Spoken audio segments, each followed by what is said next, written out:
m'approche vers toi, papa, pour recevoir ton vaccin, Seigneur. Mon cœur est fatigué de vivre seul dans ce monde. Accorde-moi, Seigneur, l'unité éternelle. La terre tout entière est terrassée par une épidémie qui est celle du péché, qui affecte nos âmes. Jésus-Christ, le médecin, nous propose un vaccin, Seigneur, afin de recevoir une assurance éternelle. Élevé, je m'approche vers toi pour recevoir ton vaccin, Seigneur. Mon cœur est fatigué de vivre seul dans ce monde. Accorde-moi, Seigneur, l'unité éternelle.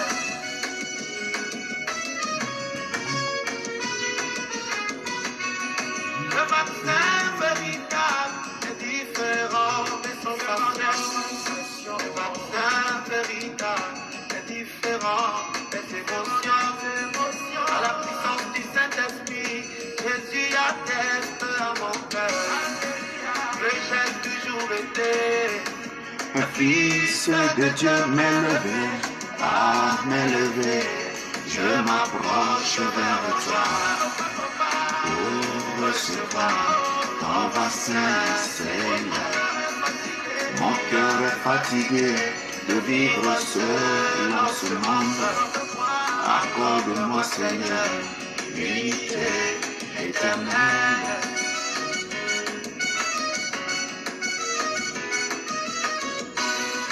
Le vaccin, mon bien-aimé, c'est une œuvre parfaite, accomplie par le Seigneur dans le cœur des élus. La puissance du Saint-Esprit qui inonde nos cœurs viendra produire en nous la joie, le salut éternel. À m'élever, je m'approche vers toi pour recevoir ton vaccin, Seigneur. Mon cœur est fatigué de vivre seul en ce monde. Accorde-moi, Seigneur, l'unité éternelle.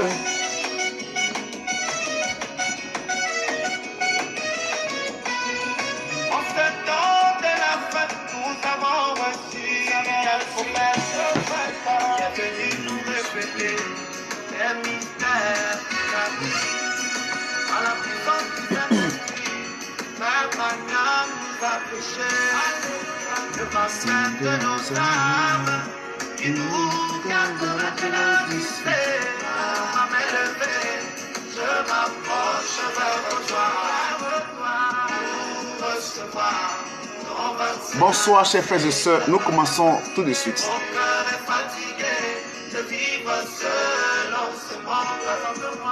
Accorde-moi, Seigneur, l'unité éternelle.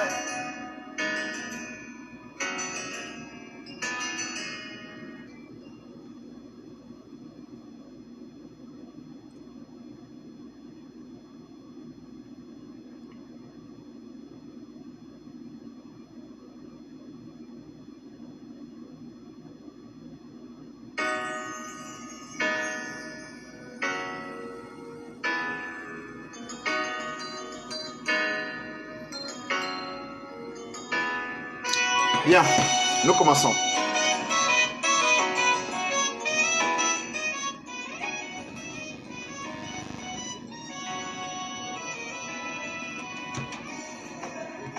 Oh oui, ma belle-fée, je m'approche vers toi, papa, pour recevoir ton vaccin, Seigneur. Bonsoir, chers frères et sœurs. Bonsoir, pays du monde entier. Bonsoir à vous tous et à vous toutes. Bonsoir, chers frères et sœurs, chers chrétiens du monde entier. Bonsoir à tous ceux qui confessent le Seigneur Jésus-Christ comme étant le Seigneur et Sauveur. Bonsoir à tous les croyants du message du temps de la fin, message prêché par l'Esprit Christ, l'Esprit Élie, dans le corps William Marion Branham. Bonsoir à vous.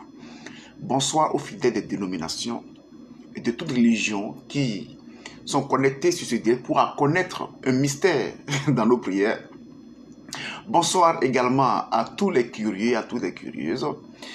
Bonsoir en fin de compte, bien sûr, à mes frères et sœurs du ministère de la Voix de Minuit, Matthieu 25, versets 1 à 6. Bonsoir à tous et à toutes. Chers frères et sœurs, pour ceux qui ne connaissent pas, nous sommes le ministère de la Voix de Minuit, Matthieu 25, versets 1 à 6. Nous sommes édifiés sur le fondement des apôtres et des prophètes, Jésus-Christ étant la pierre angulaire. Notre absolu est la saine et sainte Bible, non pas la littérature, mais la révélation de la Bible. Notre divinité est le Seigneur Jésus, appelé le Christ, notre unique sauveur, notre guide, notre absolu. Nous sommes la continuité de Zacharie 14, 7. Nous sommes une partie d'Apocalypse 10, verset 1 à 7. Nous poursuivons l'œuvre de Malachie 4, verset 5 à 6.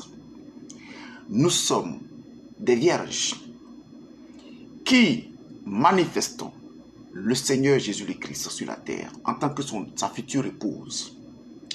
Moi qui vous parle, je suis votre frère Paul du MVM. Je suis l'instrument de Christ, du Seigneur Jésus-Christ, en griffe prédicateur, comme on le dirait abusivement. Je suis donc l'instrument de Christ ici aux États-Unis d'Amérique où je réside. Et je vous salue, et mes frères et sœurs qui sont ici aux États-Unis avec moi, vous saluent également dans le nom de notre Seigneur Jésus appelé le Christ. Nous sommes là aujourd'hui pour parler d'un thème très important, un thème rempli de révélations, de beaucoup de mystères. Beaucoup de mystères dans ce thème-là. Chers frères et sœurs, nous allons parler pour ce thème, parce que ce thème concerne aussi bien le MVM que la LDS. Autrement dit, nos frères de la lumière du soir. Donc nous allons utiliser la Bible, bien entendu, toujours comme le faisons dans nos directs. Et nous allons citer des révélations du précieux frère William Marion Branham pour étayer nos dires. Parce que nous, le ministère de la Voix de Minuit, nous sommes venus réveiller un message. Nous n'avons pas de message. Le MVM n'a pas son propre message. Le MVM est venu réveiller le message laissé par le précieux frère, par l'Esprit Christ dans le corps William Marion Branham. C'est ce message que nous sommes venus réveiller. D'accord? Et nous sommes donc venus réveiller tous les croyants en ce message, pour leur dire de prendre ce message au sérieux, pour aller à l'enlèvement de l'épouse. Et étant donné que nous sommes la voix qui vient révéler les vierges, nous allons donc leur démontrer, aussi bien par la Bible que par les prédications du précieux frère William Branham, la prière face au soleil levant. Donc, préparez-vous à lire, à écouter aussi bien les dits de Branham que ce que la Bible en dit concernant le sujet. Partagez massivement ce direct partout, dans les forums et l'assemblée du MVM, y compris même de ceux qui ne sont pas du MVM, pour qu'ils comprennent beaucoup de choses liées à ce thème-là. Parce que nous allons parler beaucoup Bible. Que Christ nous bénisse. Sans plus tarder, on va se lever. On va d'abord lever la main gauche. Ah oui, le thème du jour d'ailleurs. Pourquoi levons la main gauche pour prier? On va lever la main gauche et on va abaisser nos têtes. Et puis nous allons appeler d'abord la présence du Seigneur Jésus appelé le Christ pour qu'il nous conduise dans cet enseignement délicat, très important et très crucial. Après quoi, nous allons lire maintenant quelques versets bibliques pour commencer.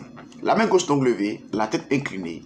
3 fois, nous appelons le Christ devenu Jésus, la parole faite chair. 1, 2, 3, c'est parti. Christ Jésus, la parole faite chair. Christ Jésus, la parole faite chair. Christ Jésus, la parole faite chair.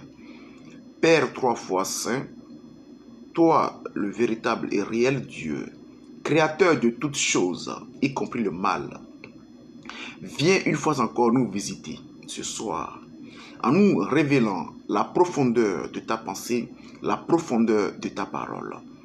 Viens nous enseigner toi-même tes saintes écritures, car tu as dit dans Ésaïe 55, 8 à 9, que nos pensées ne sont pas tes pensées et nos voix ne sont pas tes voix. Viens donc révéler toi-même ta propre pensée exprimer sous forme écrite, qui est la Bible, à nous, tes enfants, pour que nous puissions t'écouter, pour que nous puissions te comprendre, pour que nous puissions te connaître, et enfin, pour que nous puissions appliquer ta parole pour pouvoir être agréable à tes yeux. C'est en ton saint nom nous avons prié. Amen. Pourquoi le ministère de la voix de minuit, Matthieu 25, verset 1 à 6, prie-t-il en levant la main gauche face au soleil levant, face à l'Orient? On se lève, s'il vous plaît, et nous allons lire 1 Timothée 2, verset 8, Proverbe 3, le verset 16, Ézéchiel 10, le verset 19. On y va. Alors, nous lisons 1 Timothée 2, le verset 8. Je veux donc que les hommes prient en tout lieu, en élevant des mains pures, sans colère ni mauvaise pensée, Proverbe 3, verset 16. Dans sa droite est une longue vie, dans sa gauche la richesse et la gloire. Ézéchiel 10, 19. Les chérubins déployèrent leurs ailes et se levèrent de terre sous mes yeux. Quand ils partirent accompagnés des roues, ils s'arrêtèrent à l'entrée de la porte de la maison de l'Éternel vers l'Orient. Et la gloire du Dieu d'Israël était sur eux en haut. Amen. Que le Christ devenu Jésus nous bénisse tous et toutes. Alors, chers frères et sœurs, nous allons d'abord commencer par l'Orient. Et nous allons terminer par la main gauche. Pourquoi d'abord l'Orient? Et après, pourquoi maintenant la main gauche? Pourquoi pas les deux mains? Alors, pourquoi pas la main droite? Pourquoi pas la main droite dans nos prières? Mais pourquoi c'est la main gauche que nous préférons? Ou pourquoi nous ne levons pas les deux mains en même temps? Donc, on peut lever la main droite, comme on peut lever la main gauche, comme on peut lever les deux mains. Alors, pourquoi le MVM, le ministère de la voix de minuit, choisit particulièrement la main gauche? Telle est la question. Alors, chers frères et sœurs, avant tout, je vous dire une chose, c'est que la Sainte Bible, Dieu est un Dieu de précision. Dieu, c'est un Dieu de précision. C'est un Dieu des moindres détails. Sa parole, qui est lui-même, n'est pas écrite au hasard. Même la virgule dans la Bible a un sens. Et ce qui fait le défaut des chrétiens, c'est parce que les chrétiens ne connaissent pas véritablement les Écritures. D'accord? Ils sont beaucoup superficiels dans l'étude de la Bible. Les mystiques, par contre, eux, ils ne lisent pas la Bible de façon superficielle. Eux, ils cherchent les secrets qui sont dans la Bible et ils les découvrent. Et la majorité, pas la majorité, mais pour dire la quasi-totalité de ce que font les mystiques, c'est dans la Bible. Il n'y a aucune pratique mystique dans ce monde. Il n'y a aucun pouvoir, il n'y a aucune puissance dans ce monde. D'accord? Qui n'ait pas été créé par la parole. Tout a été créé par la parole et tout vient de la parole. Les chrétiens, le chrétien d'abord, c'est un mystique. Mais c'est un mystique qui s'ignore. Mais c'est un mystique ignorant en fait. Mais sinon, il est mystique. Le chrétien est l'homme le plus mystique. Si on doit hiérarchiser, on doit parler de hiérarchie du mysticisme, hiérarchie même de la puissance spirituelle, le chrétien est censé être celui qui est en tête. Donc, parce que tout ce que les autres font là, vient de la parole. Et la parole créatrice est en lui, en tant qu'esprit.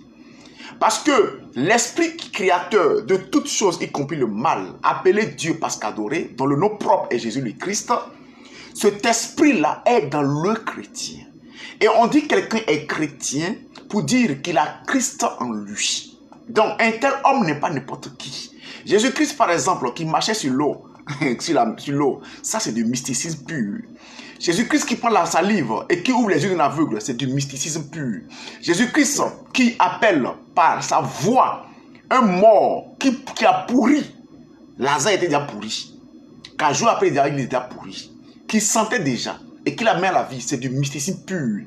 Jésus-Christ qui va multiplier des pains, qui prend quelques morceaux de pain et de poisson et puis les multiplie, c'est de la magie. Alors il faut appeler les choses par leur nom. Et quand nous prenons par exemple les premiers chrétiens, ils sont de vrais mystiques. Voilà Paul qui fiche quelqu'un et qui regarde, qui voit son âme, c'est du mysticisme. Voilà Philippe, D'accord? Quand je prends Philippe dans Acte 8, Philippe qui s'en va raconter l'eunuque éthiopien. L'esprit vient voir Philippe pour dire qu'il va voir quelqu'un là-bas sur la route. Il faut le voir. Alors, le monsieur était dans son char. Alors, comment Philippe a fait pour rapidement croiser quelqu'un qui était dans son char sur la route? Comment il a fait? On ne sait pas. Alors, il s'en va le voir. Il le rencontre quand même.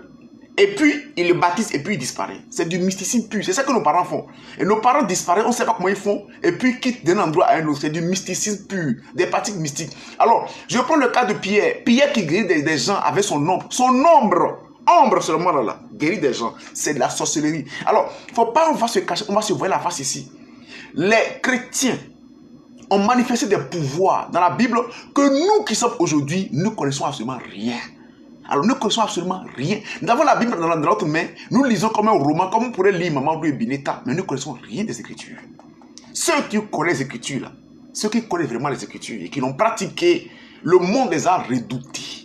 Parce qu'ils connaissent des secrets, des codes. Les 4 points cardinaux ne sont pas placés au hasard. Il n'y a pas le nord, le sud, l'est et l'ouest au hasard. Non, ça a un sens. Dieu, il a mis chaque chose en place. Il sait ce qu'il a mis dans chaque coin. Il sait ce qu'il a déposé dans chaque espace. Il sait dans tout, dans le monde. Il sait comment il a créé son monde. Il sait comment il a disposé les choses dans son monde. Alors, c'est nous qui les sommes ignorants, qui faisons des choses de façon ignorante. Comme pour Osée pouvait le dire dans Osée 46:6, mon peuple périt par manque de connaissance. Et c'est quoi la connaissance? Ce sont ces petits secrets-là, d'accord, qui font que nous périssons. Sinon, le peuple qui périt là, on ne parle pas de la vie éternelle. Un chrétien ne peut jamais aller en enfer, c'est impossible. Donc, mon peuple périt par manque de connaissance. Ce n'est pas la connaissance seulement liée au salut, non, mais c'est la connaissance liée aux choses de ce monde. Tout ce que Satan a comme connaissance et pratique vient de Dieu. Alors Satan n'est créateur de rien. Satan n'est détenteur de rien. Il n'a rien créé et rien ne lui appartient. Rien de rien. D'accord? Alors, avant d'expliquer le thème proprement dit, à savoir pourquoi levons la main gauche face à l'Orient, qu'est-ce qu'il y a à l'Orient? On va en parler tout à l'heure. Je tiens d'abord à faire une précision. D'accord? Arrêtez de dire que quelque chose appartient à Satan. Selon Colossiens 1, verset 16, tout est créé par Dieu et pour Dieu. Tout, même Satan, est créé pour lui-même. Donc, par conséquent, rien ne lui appartient. Tout est créé par Dieu et pour Dieu. Lisons Colossiens 1, 16 en question avant de continuer rapidement. Alors, je prends Colossiens 1, verset 16. Colossiens 1, 16 dit ce qui suit. Car en lui ont été créées toutes les choses qui sont dans les cieux et sur la terre. Toutes les choses qui sont dans les cieux et sur la terre. Les visibles et les invisibles. Les visibles, d'accord? Et les invisibles même là. Ça a été créé par lui. Trône, dignité, domination, autorité. Tout a été créé par lui et pour lui. Et quand on parle de domination, d'autorité, il n'y a pas que seulement chez Dieu. Il y en a qui chez Satan. C'est pourquoi Ephésiens 6, verset 11 à 17, nous clairement dit, nous n'avons pas lutté contre la chair et le sang, mais contre des esprits méchants, contre des autorités, les dominations des lieux célestes. Alors, bien aimé, le chrétien est le plus ignorant sur la terre. Les chrétiens, il est le plus ignorant. Il est le plus ignorant de sa propre parole, de sa propre Bible, qu'il a entre les mains. Il ne connaît rien dedans. Le musulman connaît mieux la Bible que certains soi-disant chrétiens. Le musulman connaît bien les grands mystiques ont la Bible chez eux. Les grands mystiques ont la Bible chez eux. Les grands sectes ont la Bible dans leur loge, qu'ils consultent régulièrement. Ils savent ce qu'il y a dedans. Alors, donc, entre parenthèses, il ne faut pas que quelqu'un va nous blaguer ici pour dire que non, vous là, vous êtes sorciers, vous êtes... Non, non. D'abord, avant de commencer, je tiens à préciser que nous là, nous affirmons haut et fort que nous sommes des mystiques. Oui, nous sommes des mystiques. Et pas de petits mystiques, de vrais et grands et puissants mystiques. Alors, nous connaissons les mystères de notre parole que les autres ont découvert, mais que notre Dieu nous révèle. Nous connaissons les mystères de notre parole. Satan est sur la terre depuis plus de 6000 ans. Il est là depuis très longtemps, donc il connaît beaucoup de choses. Ce que Satan connaît là, et qu'il a enseigné à ses enfants là, et puis il pratique là, et qui vient de nous là, notre Dieu aussi nous les révèle, et nous les utilisons sur la terre. Donc, nous n'avons pas honte de dire qu'on est des mystiques, parce que le plus grand mystique, c'est Dieu lui-même. C'est lui qui a créé le mysticisme. D'accord? Ce n'est pas Satan qui a créé ça. Alors, nous sommes fiers de dire, on n'a qu'à dire qu'on est des sorciers. Nous sommes fiers de dire qu'on est des sorciers. La sorcellerie n'a pas été créée par Satan. Tout a été créé par Dieu. Donc, la sorcellerie a été créée par Dieu lui-même. D'accord? Et c'est pour lui. Satan, mais c'est pour lui. Son pouvoir, c'est pour lui. Tout lui appartient. La mort qu'il a créée, c'est Dieu qui a créé la mort. La mort lui appartient. Alors tout lui appartient. Les démons même lui appartiennent. Alors rien n'appartient à Satan. D'accord? Cette base-là, maintenant, on va parler maintenant. Et nous sommes les fils de Dieu. Donc, nous sommes les héritiers de ce qui appartient à Dieu. Alors, on parle de quoi? Alors, en tant qu'héritier, laissez-nous jouir de ce qui nous appartient. D'accord? Laissez-nous jouir de ce qui nous appartient. Alors, donc, revenons maintenant à la thématique du jour. Pourquoi donc prions-nous face au soleil levant? Nous n'avons pas dévoilé tout ici. D'accord? Parce que tous ceux qui sont ici, là, on ne connaît pas. On ne sait pas qui nous suit. On sait qu'on nous suit, mais on ne sait pas qui nous suit. Et nous n'allons pas violer Matthieu 7, 6. Non. Nous allons donner ce qu'il faut donner, juste pour s'expliquer, pour faire connaître, pour faire comprendre un peu seulement. Et puis on va s'arrêter là. Alors, bien aimés, pourquoi donc prions-nous face au soleil levant? On va commencer par les Écritures. On va commencer par la Bible. Allons d'abord dans Genèse 2, verset 8. On va commencer par la Genèse d'abord. La Genèse. Genèse 2, verset 8. Puis l'Éternel planta un jardin en Éden, du côté de l'Orient, et il y mit l'homme qu'il avait formé. Quand Dieu il a créé son monde, quand Dieu a voulu créer son monde, qu'elle a créé son monde, qu'elle a créé toutes choses, qu'elle a créé la terre, quand il a voulu planter un jardin, le jardin là, le jardin de Dieu, Dieu lui-même l'a planté en Orient, donc au soleil levant. Dieu a planté son jardin au soleil levant. Et l'homme qu'il a créé, il n'a pas mis en Occident, ni au septentrion, encore moins au Midi. Non, il a mis l'homme qu'il a créé également dans le même jardin qui est en Orient. Il a mis l'homme dans le jardin où? En Orient. Il y a quoi en Orient? On continue toujours. Allons maintenant tout dans Genèse. Allons maintenant dans Genèse 3, verset 24. Genèse 3, le verset 24, dit ce qui suit. 23 à 24. Et l'Éternel Dieu le chassa du jardin d'Éden, donc en Orient, pour qu'il cultivât la terre d'où il avait été pris. C'est ainsi qu'il chassa Adam, et il mit à l'orient du jardin d'Éden les chérubins qui agitent une épée flamboyante pour garder le chemin de l'arbre de la vie. Frères et sœurs, 1. Le jardin était en Orient. Le jardin d'Éden, dans lequel Dieu a mis l'homme, était placé en Orient. Il n'a pas mis ce jardin ailleurs. C'est en Orient qu'il a mis le jardin. Deuxième chose, l'arbre de la vie était également planté en Orient. L'arbre de la vie était en Orient. L'arbre de la vie n'était pas ailleurs. C'était en Orient. C'était donc au soleil levant. Or, l'arbre de la vie, c'est qui l'arbre de la vie? Nous avons déjà parlé de cela dans cette page. L'arbre de la vie qui était planté en Orient n'était pas un arbre physique, comme le manguier, le cocotier, etc. Non, l'arbre de la vie n'était rien d'autre que le Seigneur Jésus appelé le Christ. Selon Jean 15, verset 1. Jésus-Christ est l'arbre de la vie. Il est l'arbre de la vie. Et donc, Jésus le Christ lui-même était dans le jardin d'Éden. Et il était où? En Orient. Et les chérubins. Alors, on n'a pas dit un chérubin, on a dit les chérubins. Alors, combien étaient-ils?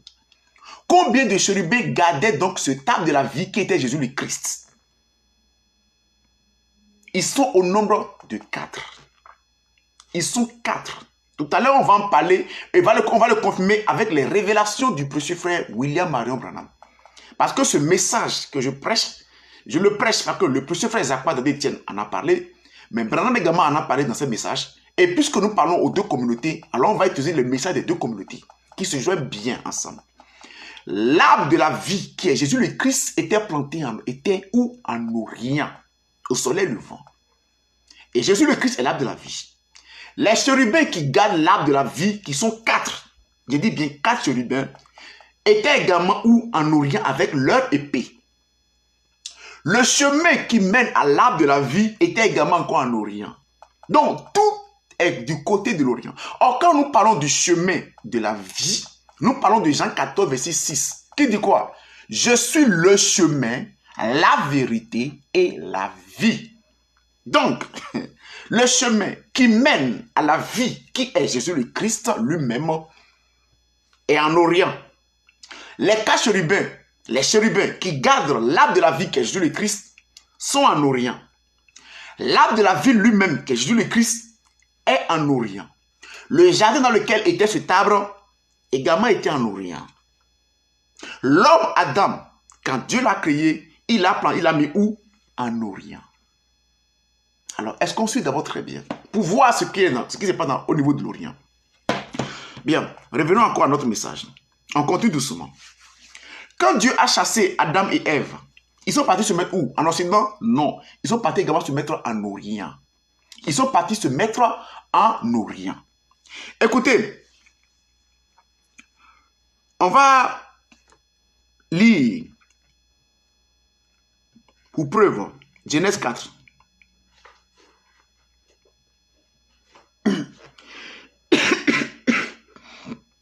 Verset 16. Puis Caïn s'éloigna de la face de Dieu et habita dans la terre de Nod à l'orient d'Éden. Toujours, même Satan. Quand Caïn a voulu fuir, là, c'est en Orient qu'il est parti se mettre là-bas. Et c'est en Orient qu'il est parti chercher sa femme. Et la femme de Caïn n'était rien d'autre que sa sœur.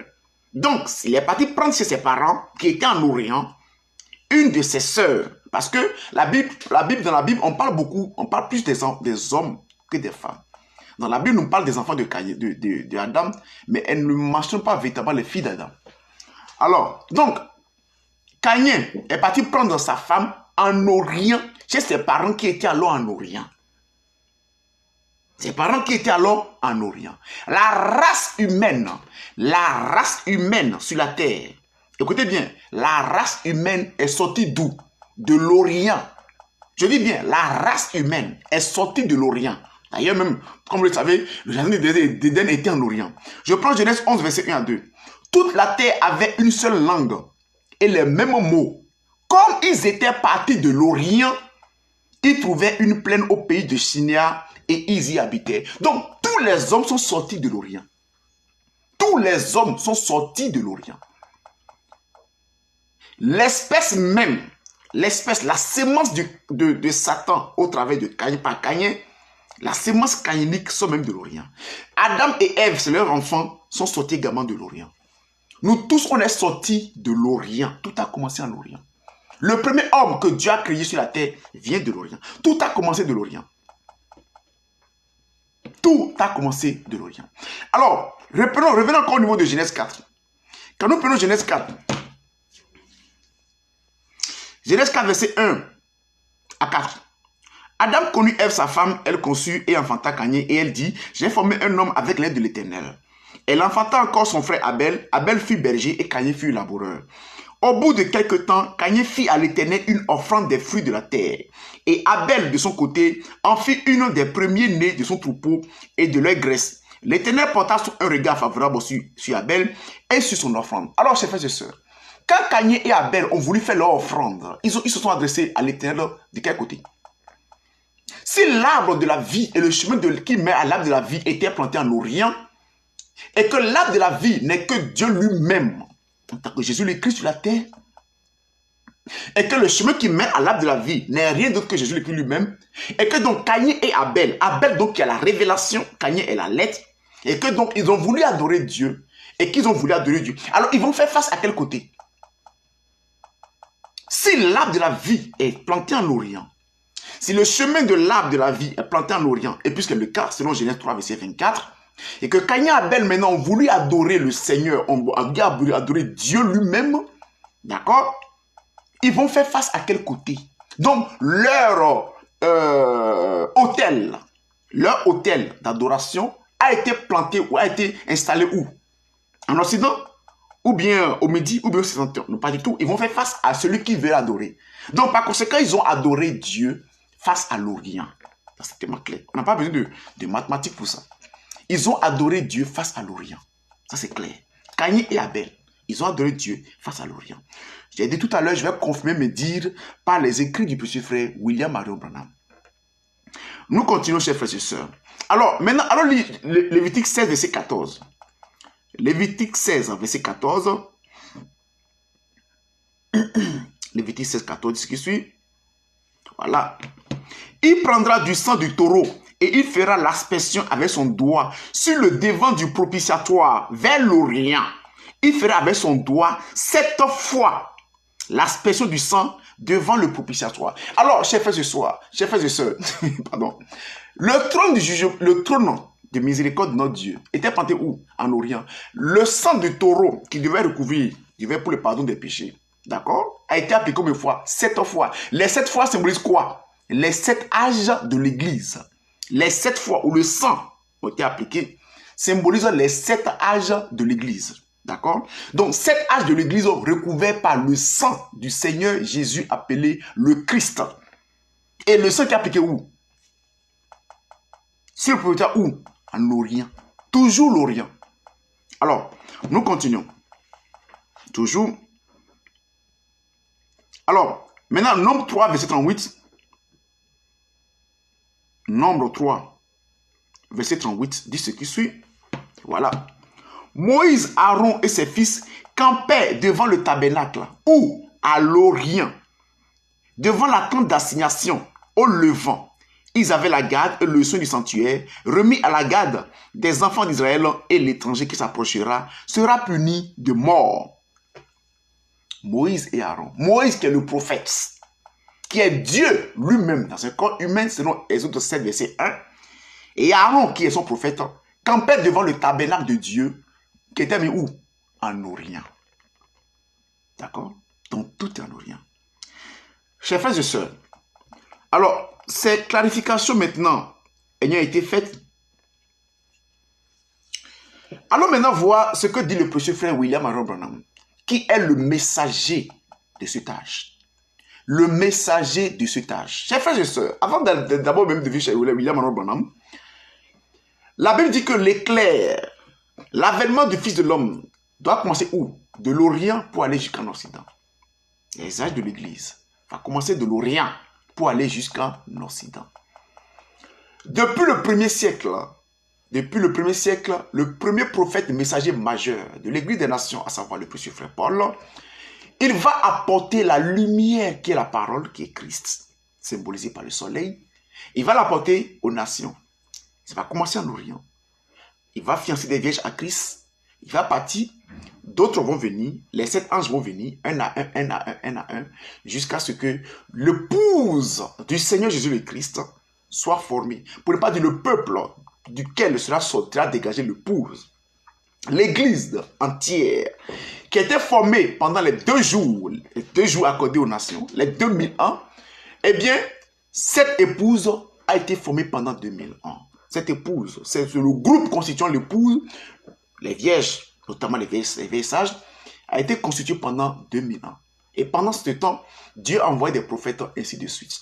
Nous sommes au temps de la fin, au temps même de la fin. Nous sommes à la fin de la fin des temps.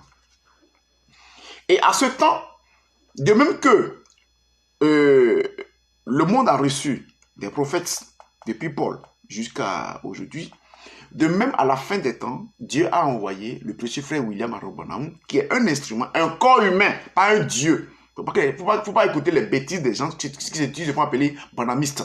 Alors, le précieux William Branham va apporter le message. Et par ce message, écoutez bien, par le message, parce que c'est le message qui finance des vierges à Christ. Alors, ce n'est pas l'être humain qui finance quelqu'un à Christ, c'est le message qui finance des vierges à Christ. C'est le message qui vous appelle. C'est le message qui est la trompette sonnée qui vous appelle. C'est le message qui vous sanctifie et vous purifie. Selon Jean 15, le verset 3 et selon Jean 17, le verset 17. C'est la croyance et l'acceptation du message qui vous purifie. Car c'est quand le message, qui est la parole, laquelle parole est comparée à l'eau, selon Deutéronome 32, verset 2, quand la parole qui est comparée à l'eau descend sur vous, elle vous lave, elle vous purifie, elle fait de vous carrément une personne vierge. Autrement dit, une personne neuve. Elle vous ramène à votre identité originelle. Donc, William Aaron Branham a apporté un message. Ce message, les gens y ont cru. Ce message est fondé sur la Bible. C'est la prédication de ce qui est... C'est ce que Paul a prêché hier. C'est ça qu'il a ramené textuellement. Et quand il a prêché son message, des gens y ont cru. Il y en a qui sont faits vierges.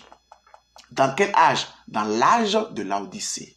Pas dans l'âge d'Éphèse avec les pôles là-bas. Non, non, pas. Nous sommes dans l'âge de l'Odyssée, le 7e âge, avec la 7e église. L'église étant l'ensemble des chrétiens qui ont été appelés par un message prêché par un messager. Bien. Le messager étant l'ange, d'où l'ange de l'église.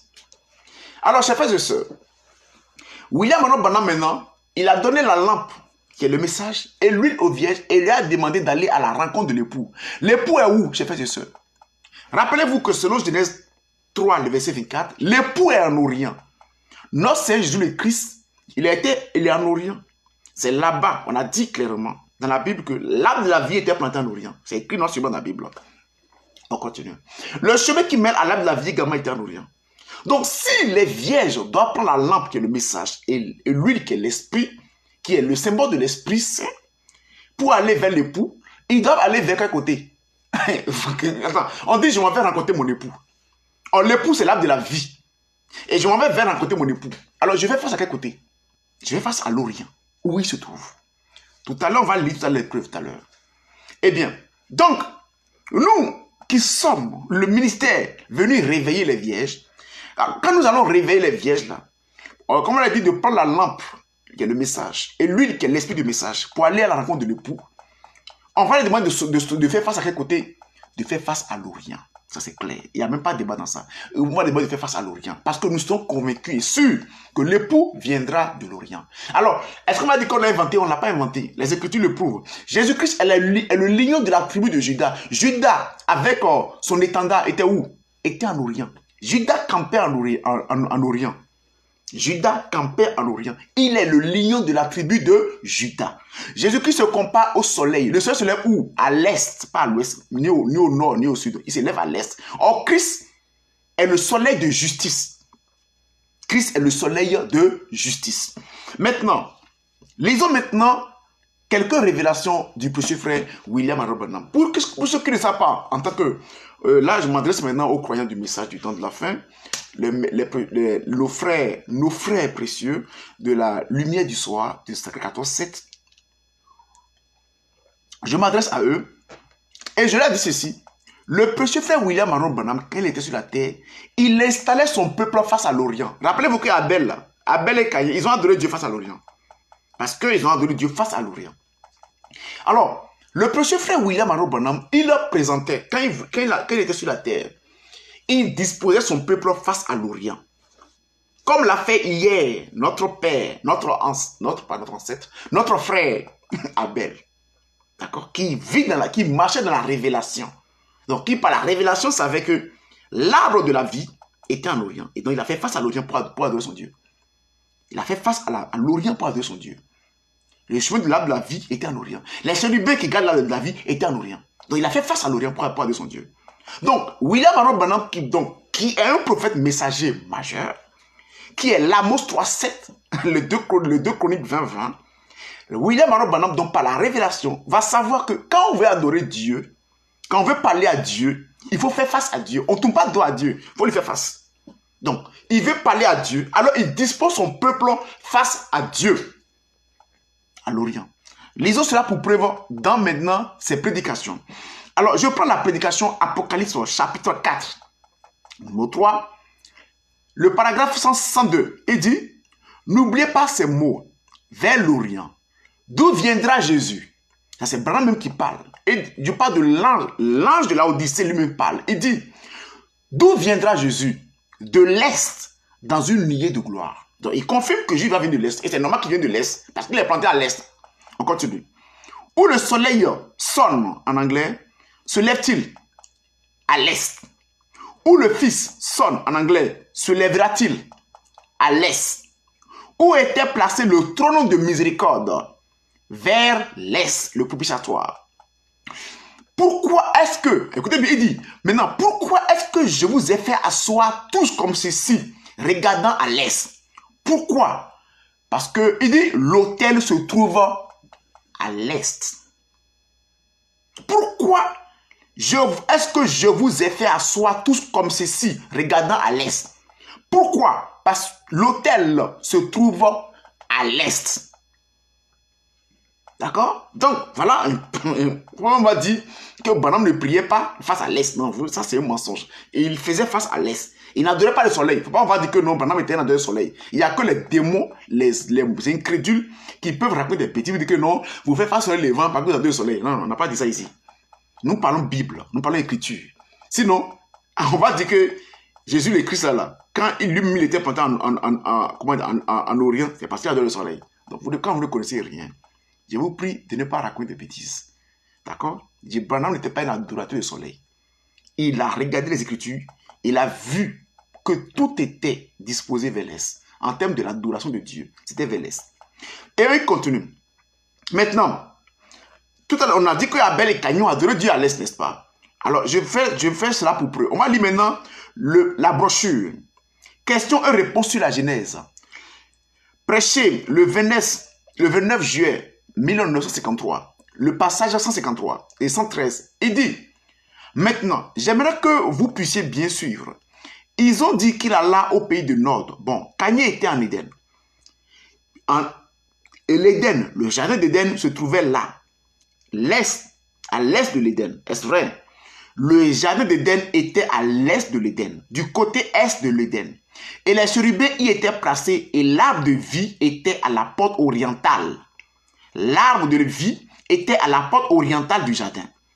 Et c'est là, je pense, que Caïn et Abel offrirent leur sacrifice. Et c'est là que les chérubins, avec leur épée flamboyante, ne laissaient plus entrer personne à la porte orientale. Donc, il confirme William Monroe Branham.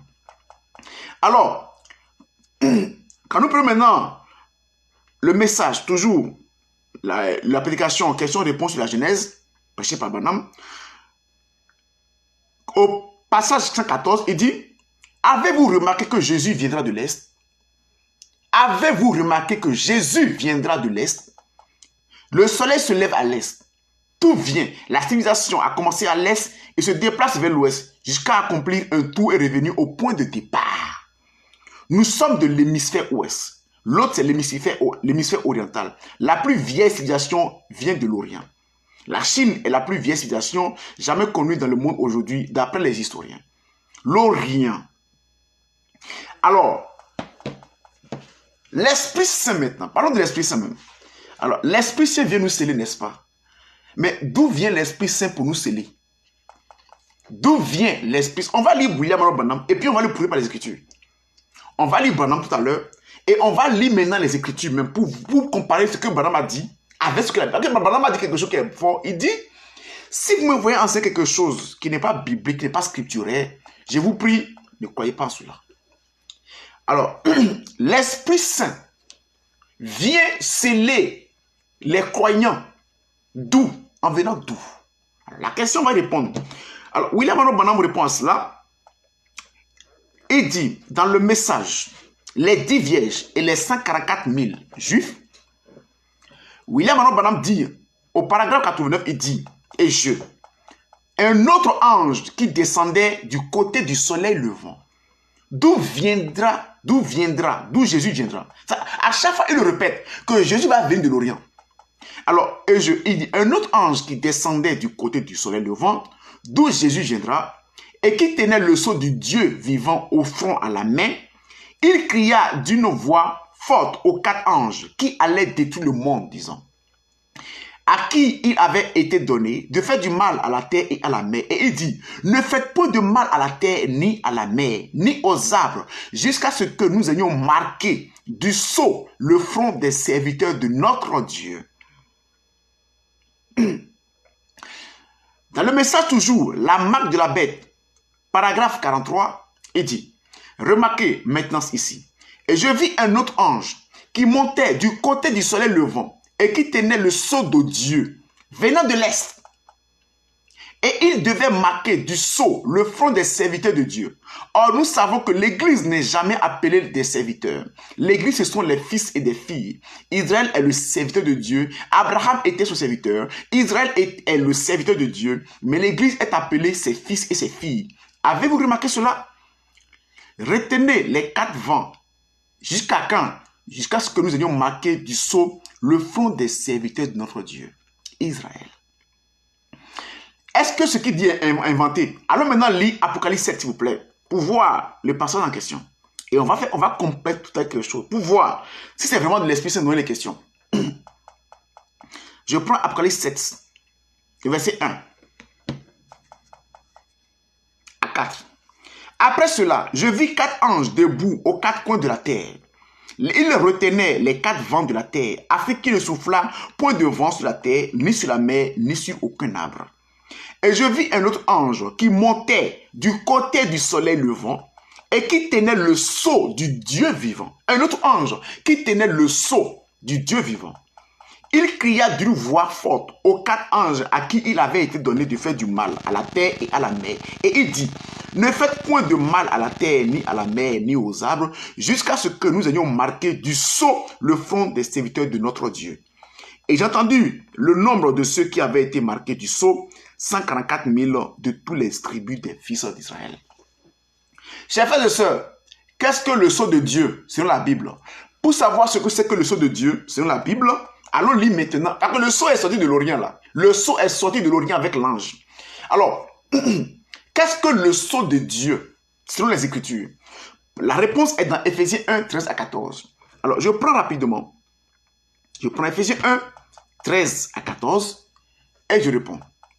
En lui, vous aussi, après avoir entendu la parole de la vérité, l'évangile de votre salut, en lui vous avez cru et vous avez été scellés du Saint-Esprit qui avait été promis, lequel est un gage de notre héritage pour la rédemption de ceux que Dieu s'est acquis à la louange de sa gloire. Donc le sceau de Dieu, c'est quoi? C'est l'Esprit Saint. Le sceau de Dieu est l'Esprit Saint. Et l'Esprit Saint donc, que l'ange en question a pris pour marquer Dieu, pour marquer les signes de Dieu, il est sorti d'où? Il est sorti de l'Orient, ses frères et sœurs. Donc, attendez, je vais voir un détail, je vais voir ce que la version de Sommet dit là-bas, pour voir si le français est plus fluide, pour vous présenter.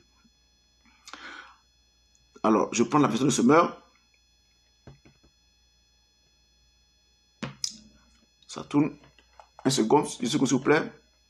Donc, l'Esprit Saint, l'ange qui tient le sceau de Dieu pour marquer. On y va, voilà. Je prends Éphésiens 1, 13 à 14, selon la version Le Semeur. La Bible dit là-bas, Le Semeur. Et en Christ, vous aussi, vous avez entendu le message de vérité. Cet évangile qui vous apportait le salut, oui, c'est aussi en Christ que vous qui avez cru, vous avez obtenu de Dieu l'Esprit Saint qu'il avait promis et par lequel il vous a marqué de son sceau pour lui appartenir. Donc, le sceau même de Dieu, qui est apporté par l'ange, vient d'où? De l'Orient. C'est la Bible qui parle. Je n'ai pas inventé. Je fais que lire les Écritures. Ça, c'est la Bible qui parle. Le sceau de Dieu, selon Apocalypse 7, verset 1 à 4, le sceau de Dieu apporté par l'ange, c'est de l'Orient qui vient. Bien aimé, nous continuons maintenant, nous revenons. Maintenant, l'Esprit Saint. Qui est l'Esprit Saint? L'Esprit Saint n'est rien d'autre que Jésus-Christ lui-même. Jésus-Christ est l'Esprit Saint. Et il a dit clairement, dans Jean 14, on va lire Jean 14. Je prends Jean 14, 17, je ne me trompe pas. Il dit, on va prendre verset 16 à 17. Et moi je prierai le Père, et il vous donnera un autre consolateur, afin qu'il demeure éternellement avec vous. L'Esprit de vérité, que le monde ne peut recevoir, le monde ne peut le recevoir. C'est impossible. Comment voulez-vous que le Dieu scelle le monde avec son esprit? C'est impossible, parce que le monde appartient à Satan. Dieu ne peut pas sceller le monde. Donc le monde ne peut pas recevoir l'Esprit de vérité. C'est impossible. Donc, l'Esprit de vérité, que le monde ne peut recevoir, parce qu'il ne le voit point, et il ne le connaît même pas. D'accord? Mais il dit quelque chose, il dit, mais vous le connaissiez, vous le connaissez, et il demeure avec vous, et il sera en vous. L'esprit que le monde ne peut recevoir, le monde ne voit même pas. Il ne le voit pas, mais vous le voyez. Alors, on parle de l'esprit. Quand nous prenons Luc 24, verset 30, Luc 24, 39, la Bible dit qu'un esprit n'a ni chair ni os. Donc, par conséquent, on ne parle pas de choses visibles en tant que telles. Donc, alors, l'esprit, en tant que normal, n'est pas visible. On ne voit pas l'esprit à l'œil nu. Mais Jésus n'est pas fou. Quand il dit, le monde ne le voit pas, mais vous le voyez. Alors, Quel est cet esprit que eux, les apôtres, voyaient, que le monde n'a pas pu voir? Il parlait uniquement de lui-même. Il est au milieu du monde, mais le monde ne l'a pas connu. Le monde n'a pas reçu. Écoutez bien. Quand il a demandé aux apôtres dans Jean, Matthieu 16, après verset 12, jusqu'au verset 18, quand il a demandé, qu'est-ce que les gens disent que je suis? Qui a dit qu'il est le Christ? Qui a dit ça? Ce sont les apôtres qui ont dit ça. C'est Pierre qui a dit qu'il est le Christ. Le monde dit qu'il est le meilleur prophète, il est Jean, il est Jérémie, etc. Donc le monde ne le voit pas. Il ne voit pas qui il est. Mais Pierre a reçu la révélation du savoir qui il est. Pierre a dit quoi? Tu es le Christ. Or, qui est le Christ? C'est l'Esprit Saint. Selon Romains 8, verset 9, l'Esprit Christ, c'est Christ lui-même. Donc, tu es le Christ. Or, le Christ invisible, donc rendu visible. C'est pourquoi Paul pouvait enseigner, démontrer dans Actes 9, verset 22, il pouvait dire, Jésus est le Christ. Autrement dit, le Christ invisible, rendu visible. Donc, il est dit, dans Jean 14, verset 17, il dit, l'Esprit de vérité, que le monde ne peut recevoir. C'est impossible d'ailleurs. Il ne le connaît même pas, il ne le voit même pas. Mais vous le connaissez. Il demeure avec vous. Oui, il demeure avec vous, parce qu'il était alors là, avec eux. Il demeure avec vous et il sera en vous. Autrement dit, il va revenir en eux. Lui, l'Esprit Christ, en eux, dans chacun d'eux pour les conduire dans la vérité qu'il est. Jésus-Christ est l'Esprit Saint devenu un être humain. Il est, quand on dit Esprit Saint, esprit qui est saint, c'est un mot composé. Donc, un esprit, l'Esprit qui est saint. Or, l'Esprit qui est saint n'est rien d'autre que Dieu. Parce qu'il n'y a pas plus saint que Dieu. L'Esprit qui est saint, le Saint des Saints, c'est Dieu lui-même. Donc c'est l'Esprit qui est saint, qui une fois adoré, est appelé Dieu. Parce que le mot Dieu, le nom Dieu, n'est qu'un nom commun, n'est qu'un titre qui revient à tout être qui est adoré, selon 1 Corinthiens 8, verset 5, selon également 2 Thessaloniciens 2, verset 3 à 4. Parce que Dieu veut dire objet d'adoration. Donc Jésus-Christ est le Dieu, est l'Esprit Saint, appelé Dieu, qui va devenir un être humain, appelé Jésus, et qui va revenir encore en eux en tant qu'Esprit Christ. Donc, un l'ange et le sceau, c'est la même personne. C'est la même personne. Donc, le sceau de Dieu étant l'Esprit Saint, et la Bible nous dit clairement dans Apocalypse 7, verset 1 à 4, que l'Esprit Saint, là, le sceau là de Dieu, dont nous sommes scellés pour le jour de la rédemption, parce que le sceau de Dieu, c'est l'Esprit Saint. Le sceau du diable, c'est l'incrédulité. Les chiens sont aussi la main de la bête. Le sceau de Dieu, que Dieu nous donne, qui est son esprit, ça vient d'où? Selon Apocalypse verset 1 à 4, ça vient de l'Orient. Donc on a lu ça ensemble tout à l'heure. Bien, nous continuons la révélation du précieux frère Branham. Et alors, on parle de nous le trône de miséricorde. Alors, le trône de miséricorde, où Jésus intercède pour nous. Jésus intercède pour nous. Depuis où? On va lire le message, Apocalypse chapitre 4. Le passage 102, il dit, n'oubliez pas ces mots, vers l'Orient. D'où viendra Jésus? De l'Est, dans une nuée de gloire. Où le soleil se lève-t-il? L'Est. Où le Fils se lèvera-t-il? À l'Est. Où était placé le trône de miséricorde? Vers l'Est. Pourquoi est-ce que je vous ai fait asseoir tous comme ceci, regardant à l'Est? Pourquoi l'autel se trouve à l'Est? Chers frères et sœurs, parlons maintenant du sang de Lévitique 16, correctement, Lévitique 16, verset 14. Lévitique 16, le sang du taureau, qui était cette fois appliqué sur le propitiatoire. Dans la prédication, Apocalypse chapitre 4, toujours, le précieux frère William Branham, pour dire qui suit, au paragraphe 103, il dit, en fera l'aspersion vers l'Orient. Il fera avec son doigt 7 fois l'aspersion. Et devant le propitiatoire. Oh, n'est-ce pas beau? Oh, n'est-ce pas beau? 7 fois vers l'Orient. Qu'est-ce? Les 7 âges de l'Église seront couverts par le sang. Alléluia. Le sang de Jésus-Christ est aussi suffisant hier, aujourd'hui qu'éternellement. Et cela pour chaque âge, pour sauver tout pécheur, guérir tout malade, accomplir tout miracle, chaque signe, 7 fois. Jadis là, dans l'Ancien Testament, 1490 ans avant la venue du Christ. Pensez-y, le symbole, 7 fois on va. Et il égorgera le bouc expiatoire pour le peuple et il en apportera le sang avec le au-delà du voile. Il fera avec ce sang comme il a fait avec le sang du taureau. Et il en fera l'aspersion sur le propitiatoire et devant le propitiatoire. C'est ainsi qu'il fera l'expiation pour le sanctuaire à cause des impuretés des enfants d'Israël et de toutes les transgressions par lesquelles ils ont péché. Il fera de même pour la tente d'assignation qui est avec eux au milieu de leurs impuretés. Donc, on ne ment pas. Donc, le M20 ne ment pas. Parce que dans le message sur le seul levant du petit frère, ça part d'Étienne, il a précisé Lévitique 16 en question. Il n'a pas dit cela, mais il n'est pas dans les détails. Lui n'a pas voulu détailler cela. Alors, je n'ai pas dit chercher pour comprendre ce passage-là qu'il a cité. Il a beaucoup de versets que le petit frère, ça part d'Étienne, a cité par rapport à l'Est.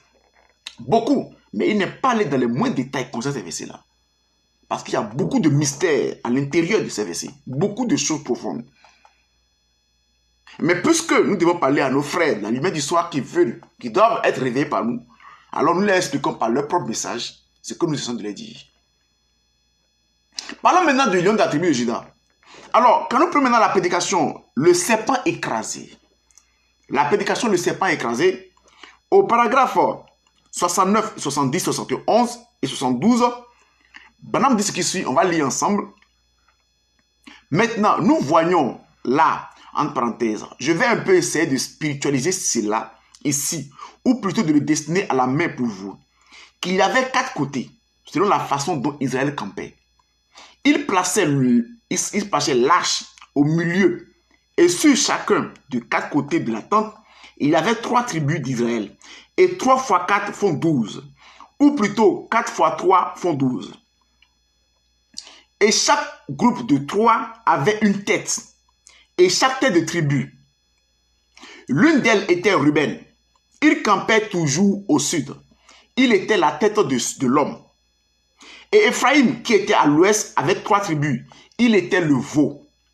Et puis il y avait Juda, à l'est, lequel était le lion. Et au nord, il y avait Dan, lequel était l'aigle. Remarquez maintenant, vous souvenez-vous d'eux? Vous tous, vous vous souvenez bien d'eux. Comment nous les avons dessinés, l'aigle et le veau et l'homme et le lion. Maintenant, observez Juda, gardait la porte de l'Est. Et Christ est le lion de la tribu de Juda. Il viendra de l'Est quand il descendra des cieux. Il entrera par la porte. Il viendra par la porte orientale, celle de la tribu de Juda. Et il est le lion de la tribu de Juda.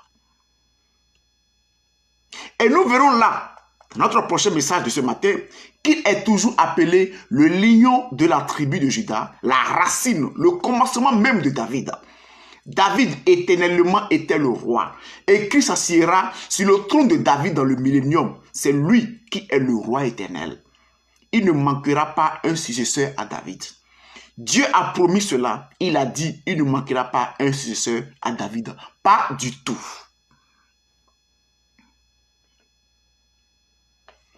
Alors, chers frères et sœurs, parlons maintenant des chérubins. Au niveau des chérubins, les 4 chérubins. On va lire maintenant après chapitre 4. D'accord? Les paragraphes 288, 289 et 291 et 92. On va lire ensemble pour finir. Les 4 chérubins. Les chérubins. L'Éternel dit, voici, l'homme est devenu l'un de nous, pour la connaissance du bien et du mal. Et il connaît. Empêchons-le maintenant d'avancer sa main, de prendre de l'arbre de vie, d'en manger et de vivre éternellement. Et l'Éternel le chassa du jardin d'Éden pour qu'il cultivât la terre d'où il avait été pris. C'est ainsi qu'il chassa l'homme. Et il plaça à l'orient du jardin d'Éden des chérubins et une épée flamboyante. Une épée flamboyante qui tournait dans toutes les directions. Entre parenthèses, vous voyez les 4 animaux. Vous voyez les 4 animaux. Il n'y a que 4 directions vers lesquelles vous puissiez aller. Vous voyez l'est, le nord, l'ouest et le sud. Les chérubins avaient une épée flamboyante et le se tenaient à la porte du jardin pour garder le chemin de l'arbre de vie. Entre parenthèses, parce que si jamais un homme prenait de l'arbre de vie, il pouvait alors vivre éternellement. Et ces chérubins mentionnés ci-dessus étaient placés à la porte orientale du jardin.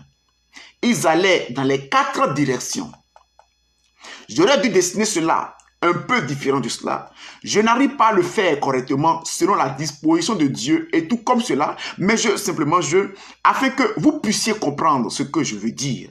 Là, c'est le jardin d'Éden. Et ça, c'est la porte. Juste ici, elle s'ouvre par ici.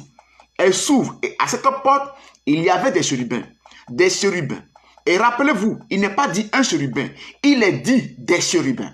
Des chérubins étaient placés là pour garder quoi? Pour garder quoi? L'arbre de vie. C'est ce qu'ils devaient garder, le chemin de l'arbre de vie. Le chemin. Qui est le chemin? Jésus. À partir d'où cela est-il reflété? Ici, il y a le lieu saint. Ici, il y a les chérubins. Remarquez bien, ces chérubins que Jean a vus devaient être intéressés à garder l'arbre de vie. Donc, ils devaient aussi être intéressés aux êtres humains. Lisez plutôt Genèse. Revenez une fois de plus à la Genèse. Ils gardaient l'arbre de vie. Ils le gardaient. Le chemin de la vie. Le chemin de la vie. Quel est ce chemin? Jésus a dit, je suis le chemin. Je suis le pain qui est descendu du ciel, d'auprès de Dieu. Si un homme mange de ce pain, il vivra éternellement. Eh bien, il y a un chemin pour retourner vers ce arbre de vie. Comprenez-vous cela? Bon, ici, je voudrais vous le montrer et rendre cela évident. C'est un autel. Eh bien, ça devrait être un autel dans le jardin d'Éden. Je vais vous dire pourquoi. Vous rappelez-vous que Caïn et Abel sont montés ici tous deux pour adorer? Ainsi, cela montrait que l'autel de Dieu avait été placé et mis ici au jardin d'Éden. Et le seul moyen de retourner en Éden, ce n'est pas l'autel.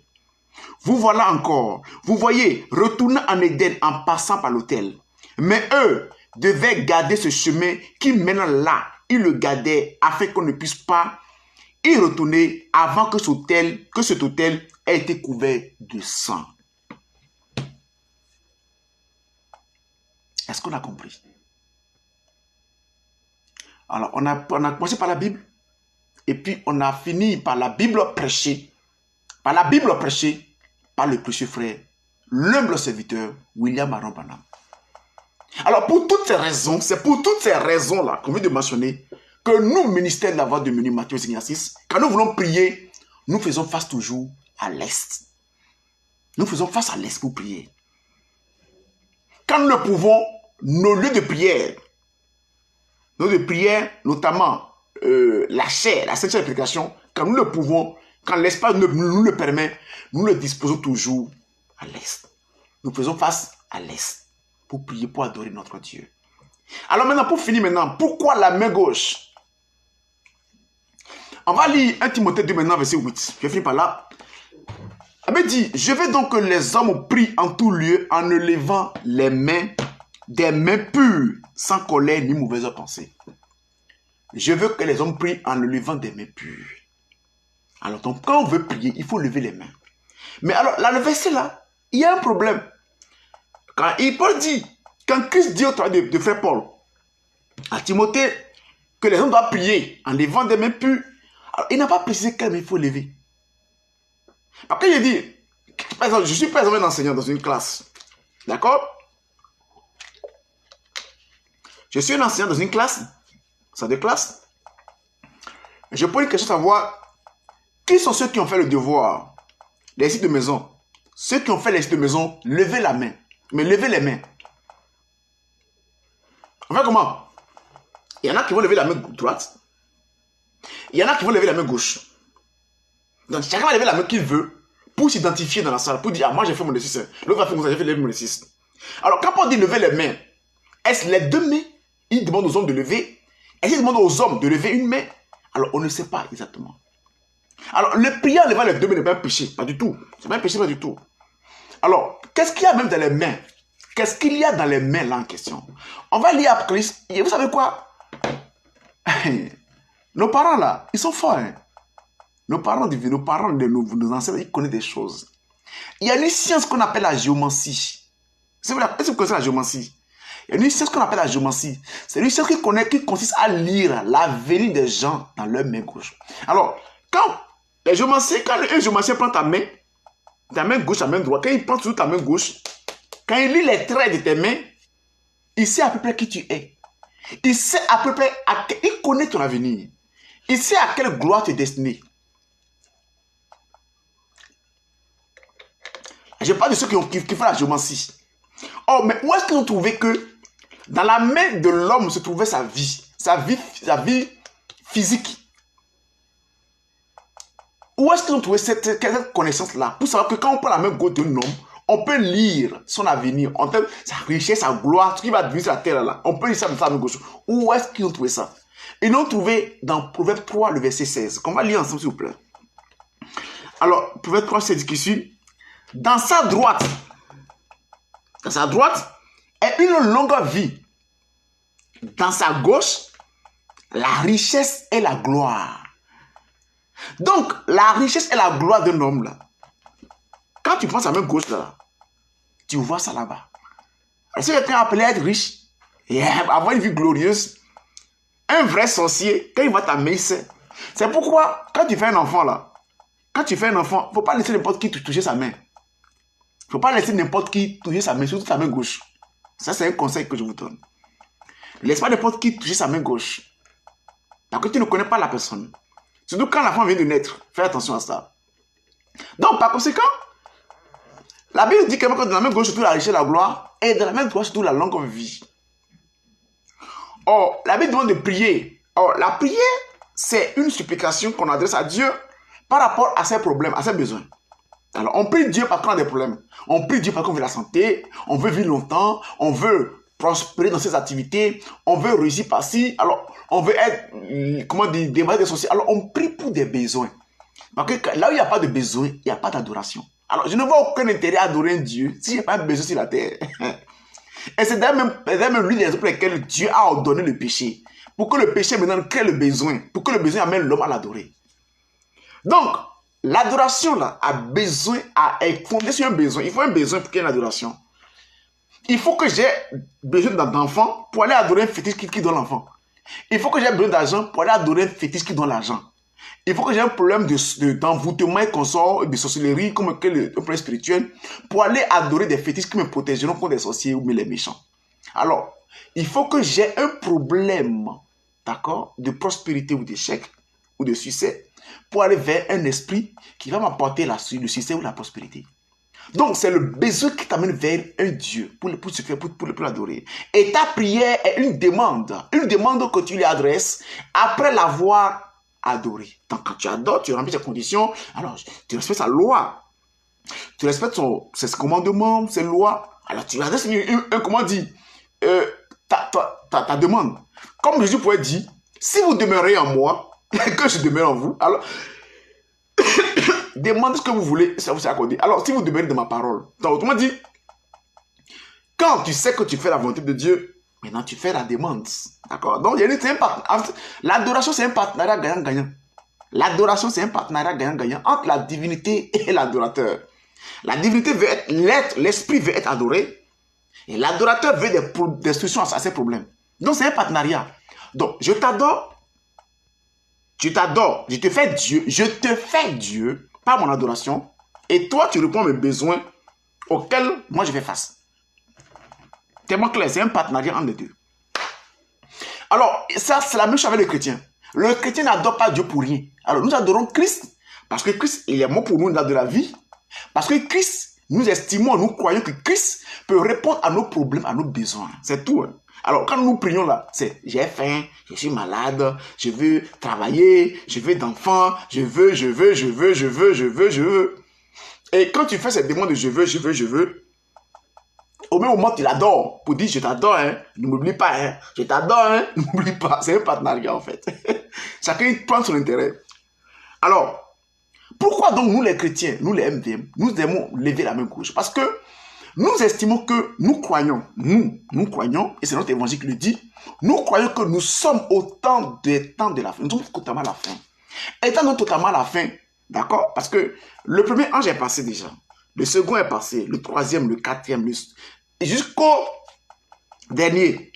Le premier est passé, le deuxième, le troisième, le quatrième, le cinquième, le sixième. Le septième aussi est passé, il est déjà enterré depuis 1965.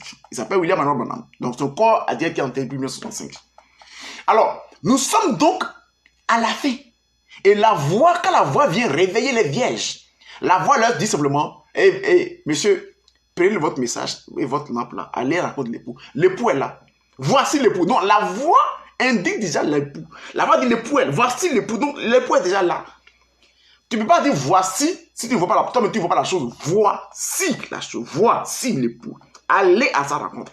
Donc, la voix fait une mission ponctuelle. Il réveille et l'époux réveille, va vers l'époux. Donc, tout est fini. Alors, donc, étant donc totalement au temps de la fin, vraiment à la fin de la fin, alors nous n'espérons plus vivre longtemps. Parce que le monde, quand vous voyez le monde, tel qu'il se passe actuellement, vous allez voir que le monde est en pleine décadence en fait, totale. C'est que tout est fini en fait. Il n'y a que des guerres qui s'annoncent. Il y a la troisième guerre mondiale qui plane comme une épée de Damoclès sur l'humanité. Et on voit clairement que la tension monte entre les États-Unis, la Russie, les autres pays, etc. Alors on sait que nous sommes dans un temps où tout peut exploser à tout moment. Alors dans un temps pareil, où nous on est venu complètement à la fin du film, on est venu à la fin du film, où nous on est venu juste réveiller, partir. Alors est-ce qu'on va demander à Dieu une longue vie? Tu as vu longtemps comment? D'abord, même les prophéties, selon les Écritures, nous sommes déjà à la fin d'accomplissement des dernières prophéties. Alors, tu vas demander à vivre longtemps, pourquoi? Genre, Dieu, donne-moi la longue vie. Donc, donne-moi, par exemple, tu as 20 ans, tu demandes à vivre 80 ans, c'est possible. Le monde n'a plus qu'à 50 ans. Le monde n'a plus 50 ans. C'est pas possible. Vous savez ce qui se passe là? Même si vous ne croyez pas en la Bible, vous savez que ce monde-là n'a plus 50 ans. Ce monde n'a plus 30 ans, même c'est exagéré. Alors, ce monde-là est fini. Nous allons vers la destruction du monde. Alors, donc nous qui sommes des croyants et qui croyons que l'enlèvement est déjà là, alors nous ne prions pas pour avoir une longue vie. Alors nous estimons que ce n'est pas utile pour nous de demander une longue vie. Alors nous n'avons pas besoin de longue vie actuellement là. Alors de quoi avons-nous besoin? Alors nous avons besoin de manifester la gloire de la dernière maison. Nous voulons manger un peu, boire un peu, festoyer un peu et quitter la terre. Nous voulons l'argent. Nous voulons la richesse. Et nous voulons la gloire. Manifester la gloire à la dernière maison que nous sommes. Avoir un peu d'argent, de richesse. Se faire plaisir dans ce monde. D'accord? Partager un peu autour de nous, si nous en avons en abondance. Et puis quitter la terre. Donc par conséquent, nous levons la main gauche. De préférence parmi les deux. Parce que celle-ci, elle est quand même utile. On n'a pas besoin. On n'a pas besoin de longue vie. Parce que même les prophéties ne nous permettent plus d'avoir une longue vie. Alors nous levons donc la main gauche. Parce que nous tendons notre main gauche à Dieu. La main gauche dans laquelle a été écrit notre vie physique sur la terre. Notre richesse et notre gloire. Nous tendons à Dieu notre main gauche. Pour lui dire de déposer dans notre main gauche là, où lui a dit que c'est tout la richesse et la gloire, de déposer notre richesse et notre gloire. Toutes les bénédictions que nous avions auprès de lui avant de venir dans ce monde impie des humains, dans ce monde de Satan, nous demandons à Dieu de déposer notre richesse et notre gloire dedans. On veut manifester cela un peu avant de quitter la terre. C'est tout. On veut manger un peu avant de quitter la terre. Le monde est fini. Il n'y a plus rien à espérer de ce monde. D'où, récapitulons. Pour finir, nous levons la main gauche. Parce que la Bible dit que la main gauche, tout la richesse et la gloire. Nous demandons à Dieu de déposer dans notre main gauche notre richesse, notre gloire, pour le manifester avant de quitter la terre. Parce que nous sommes derrière nous dans l'enlèvement. Et nous tendons cette main vers l'Orient parce que nous croyons que l'arbre de la vie, selon Genèse 3 verset 24, est planté en Orient. Et l'arbre de la vie est qui? Jésus-Christ. Parce que nous croyons fermement, en tant que vierges qui allons à la rencontre de l'époux, donc qui allons croiser notre époux, nous croyons fermement que Jésus le Christ, qui est le lion de la tribu de Juda, va venir de l'Est, de la porte orientale. Il va venir de l'Est vers nous. Donc nous levons la main vers lui pour aller à sa rencontre. Pour dire, on vient vers toi, mais laisse-nous manger, donne-nous au moins de quoi manger, festoyer un peu avant de quitter cette maudit que tu vas frapper. C'est tout. Alors, si on a compris, on dit Amen. J'ai des questions, veuillez les poser. Et si je peux y répondre, j'y répondrai. Si je ne peux pas répondre à ces questions, alors ensemble, on va les adresser à celui qui nous conduit tous, à savoir l'Esprit Christ au travers de son serviteur, Zakpa Daddy Etienne. Que Christ, le véritable Dieu, nous bénisse tous et toutes.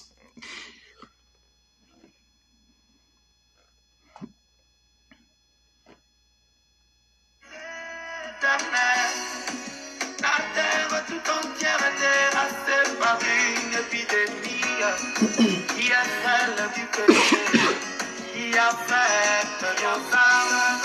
Jésus-Christ le médecin, nous propose un vaccin, Seigneur, afin de recevoir une assurance éternelle. Amen, je m'approche vers toi. Ton vaccin, Seigneur.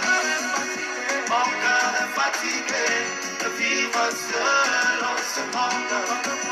Accorde-moi, Seigneur, l'unité éternelle.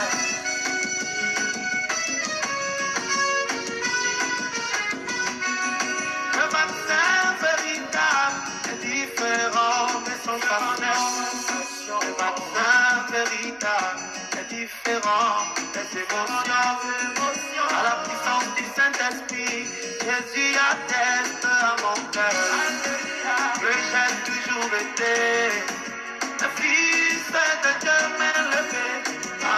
M'élevé, je m'approche vers toi pour recevoir le vaccin, Seigneur. Mon cœur est fatigué de vivre dans ce monde.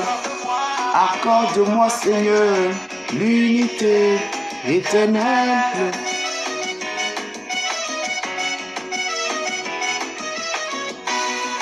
Le vaccin, mon bien-aimé, c'est une œuvre parfaite, accomplie par le Seigneur dans le cœur des élus.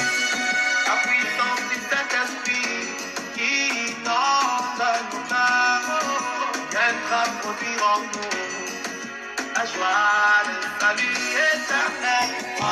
M'élevé, je m'approche vers toi pour recevoir ton vaccin, Seigneur. Mon cœur est fatigué de vivre seul dans ce monde. Accorde-moi, Seigneur, l'unité éternelle.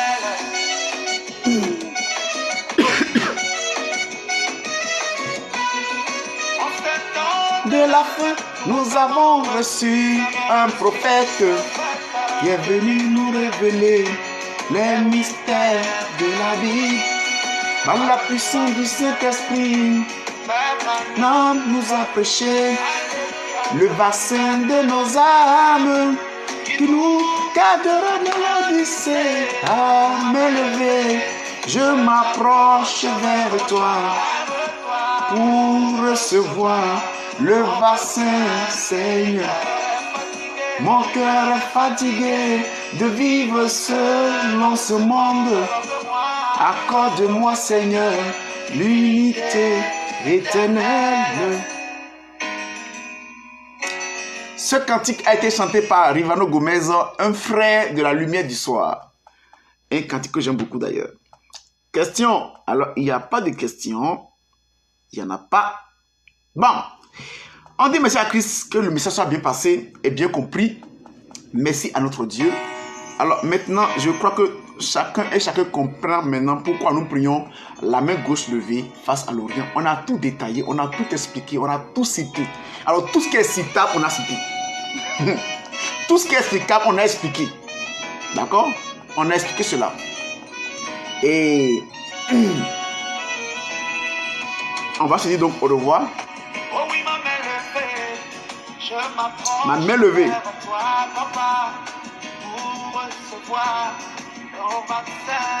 Alors, j'ai pas de questions. Merci à tous et à toutes. N'oubliez pas de partager ce direct là, s'il vous plaît. De le balancer à ceux qui se posent des questions sur pourquoi nous levons la main gauche face à l'Orient, face au Levant, etc. Partagez-le partout où vous voulez pour qu'ils comprennent ce que nous croyons, ce que nous défendons. D'accord? Peut-être qu'ils prient face à l'Orient. Qu'est-ce qu'il y a sur le monde là? Il y a quatre cardinaux.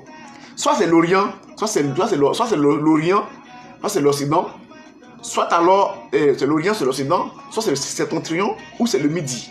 C'est qui est sûr, quand tu vas prier là, tu vas faire face à une direction. D'accord? Mais nous là, nous avons choisi de faire face à là où se trouve notre Seigneur Jésus-Christ. Là où l'humilité a été planté. Dans le jardin. Nous faisons face à ce côté-là. Pour le prier. C'est lui notre Dieu. D'accord? Nous ne prions pas l'aveuglette. Nous prions notre Dieu. Face à la position où nous le trouvons. D'où il va venir nous rencontrer. Donc, que Christ nous bénisse. Au revoir. On va faire un mot de prière. Se dire au revoir. D'accord? La main gauche levée. La main gauche levée. Où se trouve la richesse et la gloire. La tête inclinée. 3 fois. Nous allons appeler notre précieux frère.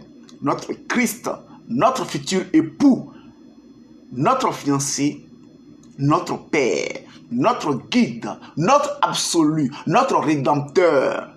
Le Seigneur Jésus le Christ 3 fois. 1, 2, 3, c'est parti. Christ Jésus, la parole faite chair. Christ Jésus, la parole faite chair.